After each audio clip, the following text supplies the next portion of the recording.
After the long months of stalemate on the battlefield, the bitter frustration in diplomatic corridors, we're now witnessing something new. Curious, cautious language from Washington, unexpected warmth from Moscow, and in Kyiv, President Zelensky choosing his words with the precision of a man balancing between hope and betrayal. It feels as if a door previously bolted shut has shifted a fraction.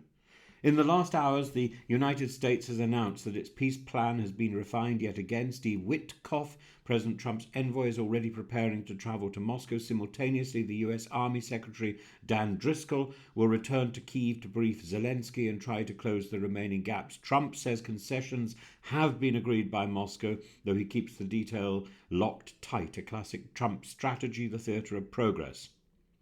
The Kremlin's confirmation of last week's summit is striking. Vladimir Putin rarely signals enthusiasm unless he calculates advantage. His aide, Yuri Yushakov, has been on Russian state television telling viewers that the Witkoff meeting is agreed. In other words, Moscow is not walking away. Ukraine, too, says something almost heretical compared with the rhetoric of the last 2 years, that it supports the essence of a peace agreement. A common understanding has been reached on a new 19-point framework, replacing the much criticised 28-point plan that leaked last week.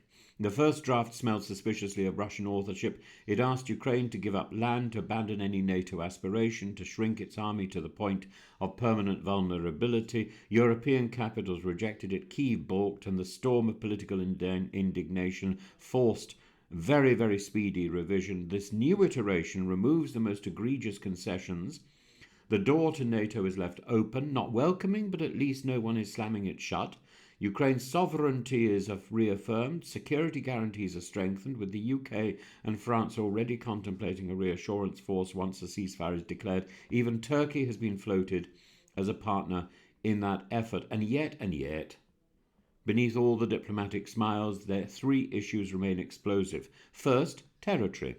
Russia occupies vast areas of Ukraine illegally. Does any plan now accept a tactical freeze of the front line, leaving Moscow in control of stolen soil? Kyiv fears that if it concedes today, Putin will return tomorrow for more. Ukrainian civilians dying in Kyiv on Monday night remind us that Russia still believes violence strengthens its negotiating hand. Second, Ukraine's future force size. Drastic limits leave the country exposed to even 800,000 troops. The latest figure under discussion is a cap on survival. Russia faces no symmetrical restriction. Third, justice. Any amnesty for war crimes would stain peace as a euphemism for impunity. And so we come to the question lurking behind every breathless headline: is Moscow truly warming to peace, or simply warming its hands over the fire it has lit? Putin's language remains rooted in historical fantasy. Only this week he signalled that a national strategy asserting Russia's right to reforge historic unity across land seized from Ukraine was perfectly in order. This is not peace rhetoric, it is manifesto. It's a manifesto for permanent domination. The very same Kremlin that nods politely to Trump dispatches drones that incinerate apartment blocks in Kyiv. Words and deeds are in bitter contradiction. The Americans, meanwhile, push the tempo. A deal by Thanksgiving, Trump once boasted. Now he hints the only deadline is victory, his victory. He wants the photo op, he wants the applause, he wants the legacy of peacemaker.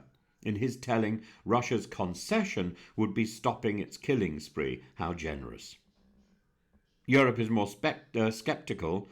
Macron bluntly insists he sees no true Russian willingness for a ceasefire. Starmer wants to warn of a tough road ahead. They're right. Progress in talks does not equal progress on the ground. Peace ink dries slowly while artillery shells land instantly. Zelensky treads a tightrope. Accept too much and he forfeits dignity, trust, and the sacrifice of thousands. Reject too much and he loses vital US support. His people rightly insist that borders cannot be rewritten by brute force. Yet he acknowledges that diplomacy must take place with the adversary that continues to bomb his capital. We are then in a moment of potential, not promise, not certainty, but a moment where history takes a breath and wonders which way the wind will blow.